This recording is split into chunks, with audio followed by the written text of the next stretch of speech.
Le 7 septembre 1985, Alain venait de rentrer de congé, et puis ça a commencé par des coups de téléphone, anonymes bien entendu.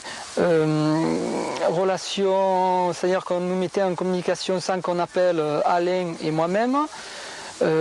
C'était des lettres anonymes, détérioration sur les véhicules, et ça durait pendant plusieurs mois.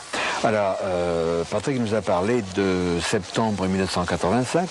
C'est à peu près à ce moment-là que je mettais une main un peu définitive à un bouquin documentaire qui s'est appelé Le monde étrange des contactés. Plaire aux canailles du MJ12. Et ça s'est intensifié. Et un soir, nous avions rendez-vous, Patrick Gomme, son épouse Bernadette, Alain Ranguise et Brigitte, son épouse, ma femme et moi, pour dîner et parler de nos problèmes. Et nous étions donc chez moi. Nous nous installons et là, c'est devenu l'enfer. Jusqu'à 1h du matin, l'heure à laquelle nous nous sommes séparés, les agressions téléphoniques n'ont pas cessé. Absolument. N'ont pas cessé.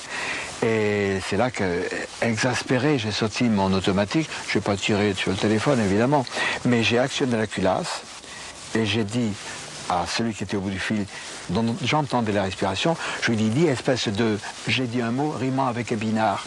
Je lui ai dit, espèce de... j'espère que tu as compris ce que c'était que ce bruit que je viens de faire, et en l'occurrence, j'espère aussi que tu tireras plus vite et mieux que nous, si un jour nous sommes confrontés.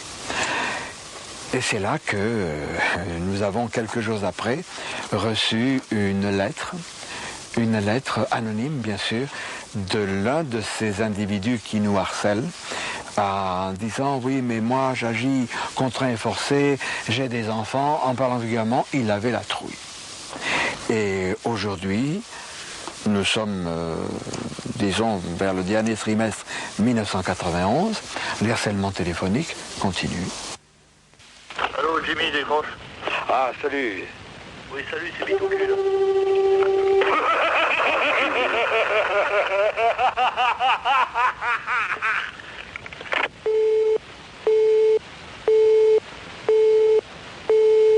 Ce qui m'ennuie, c'est qu'un jour, j'ai reçu un sachet de poudre blanche dans cette enveloppe, postée à Marseille le 15 novembre 89, à la Poste République à Marseille. Je suis allé avec mon épouse à la gendarmerie centrale d'Aix-en-Provence, sur la route de Nice. Et j'ai dit à l'adjudant Vianney, j'ai su son nom, voilà ce que j'ai reçu. Pouvez-vous me dire ce que c'est? Vous avez un laboratoire? Alors il a pris le sachet, il est monté au premier étage et un quart d'heure, 20 minutes après, il m'a dit, monsieur Gueux, rassurez-vous, c'est du sel d'ammoniac. Je lui dis, d'accord, aujourd'hui c'est du sel d'ammoniac. Et si demain, je reçois autre chose? Et si d'aventure, au moment où j'ouvre le courrier, puisqu'il est distribué vers 12h30 chez moi, si au moment où j'ouvre mon courrier, on frappe à la porte et que je suis en présence de maître Dupont-Durand, huissier, et on me dit qu'est-ce que c'est que ça? Alors je dirais, je ne sais pas, je viens de le recevoir. Comment puis-je prouver que je ne tripatouille pas de la drogue? Si effectivement on vous en envoie un sachet par la poste et que dans le même temps on vous dénonce pour trafic de drogue, vous aurez les plus grandes peines du monde à vous disculper. Je ne veux pas dire que ce serait impossible, car sinon nous perdrions tout espoir dans la justice française, mais quand je dis les plus grandes peines, je veux dire que ce sera pratiquement impossible pour vous de vous disculper. C'est-à-dire qu'effectivement, la seule attitude raisonnable, c'est de téléphoner immédiatement à la gendarmerie. J'ai lu dans la presse... récemment, nous parlons en ce moment, le 25 juin 1991, j'ai vu ces derniers jours des articles concernant une loi sur la répression de la désinformation. Alors là, ça m'inquiète, parce que les canailles du MJ12, qui est le gouvernement secret qui opprime la planète Terre, et ses multiples correspondants, ses multiples complices, jusqu'au plus haut des nations, s'il décrète que les ovnis n'existent pas, que les extraterrestres n'existent pas, et que je fais de la désinformation, comment vais-je m'en sortir? Là encore, chaque loi intervient à travers un pouvoir politique. Le pouvoir politique donne l'orientation de la loi. Il est bien évident que s'il ne s'agit que d'une loi pénale, d'une intervention sur la répression, par exemple, du trafic de drogue, il n'y a pas d'intervention politique à faire. C'est une intervention qui se fait à travers le parquet. Ceci est tout à fait classique. Maintenant, une loi sur la répression de la désinformation est effectivement éminemment dangereuse parce qu'il suffira au pouvoir politique de qualifier une information de fallacieuse ou de fausse ou de désinformation pour faire entrer cette information de facto dans le cadre du champ d'application de la loi pénale et donc de poursuivre certains comportements qui sont considérés comme étant de la désinformation. Effectivement, vous n'aurez absolument aucun moyen de vous en sortir si un pouvoir politique a décrété que les ovnis n'existaient pas et que le fait d'en parler était considéré comme de la désinformation ou une attitude anti-française ou contraire à l'ordre public français ou risquait de causer un trouble à l'ordre public français.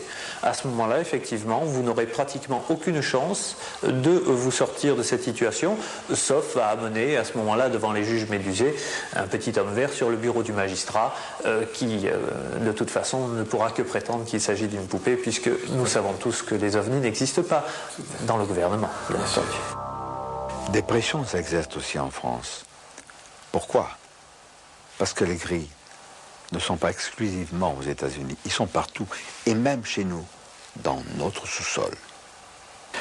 René Varino, tu diriges depuis de nombreuses années le CEOF, le Centre d'études OVNI France, oui, il faut bien le préciser, qui publie le bulletin Contact OVNI. Et nous nous sommes retrouvés aujourd'hui sur le site du plateau d'Albion, autour duquel nous avons passé des nuits et des nuits d'observation depuis la décennie écoulée. Et là, un jour, un vieux monsieur a vu quelque chose. Comment les choses se sont passées? Oui, ben, effectivement, ce vieux monsieur dont tu parles là est une personne, un retraité qui vit ici à Saint-Christian, enfin qui vivait ici à l'époque puisqu'il est mort.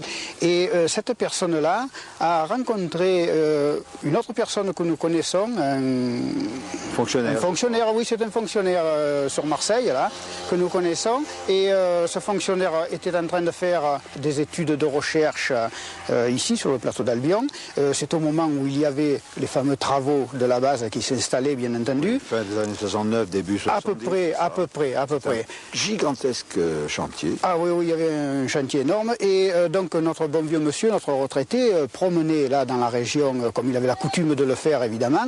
Et il a confié à notre ami qu'il n'en aurait pas parlé à tout le monde à ce moment-là, mais effectivement il avait rencontré lors de l'une de ses promenades, sortant d'un taillis, un petit être comme nous connaissons les ibis en ce moment, qu'il a décrit textuellement ce petit être comme les ibis que nous connaissons. Mais à l'époque, évidemment, on ne connaissait pas encore l'histoire des ibis qui se passe actuellement en Amérique, bien entendu, dans les bases militaires. Et donc nos travaux nous ont amenés à faire des études dont tu as participé aussi, avec nos veillées et tout ça, et à concrétiser cette observation qui avait été faite, puisque nous avons eu d'autres rapports concernant la région sur cette affaire-là. Alors parlons un peu plus en détail de ce plateau d'Albion qui est le site du 1er régiment de missiles à ogive nucléaire.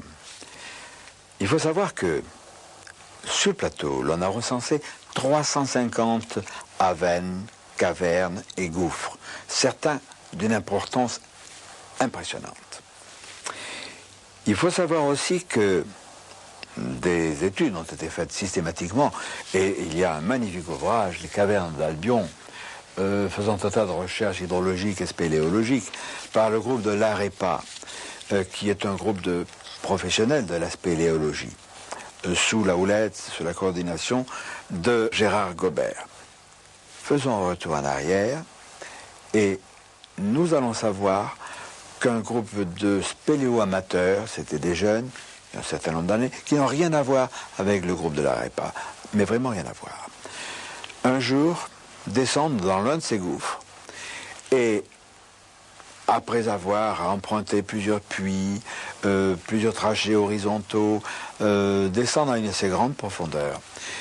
Et là, l'un d'eux, le meneur du groupe, une salle étrange. Oh, c'est pas une caverne, c'est un énorme parallélogramme avec un parquet laiteux. Et au sortir du puits qui donne accès dans cette salle, le spéléo en question tombe à l'arrêt parce qu'il y a 5 ou 6 sièges de forme bizarre. C'est tellement impressionnant qu'il remonte, dit à ses amis, nous reviendrons filmer, j'ai découvert quelque chose, je vais vous expliquer. Ils reviennent 15 jours, 3 semaines, 1 mois après, avec des appareils photographiques, caméras, et ils s'aperçoivent que le puits d'accès a été bétonné. Ils ne peuvent plus retourner sur ce site. Ce qu'il faut savoir aussi, et ça c'est inquiétant, c'est que des groupes d'individus, tous de noir vêtus, que j'appelle dans l'entité noire d'Andamooka les forces delta, prennent possession de la base,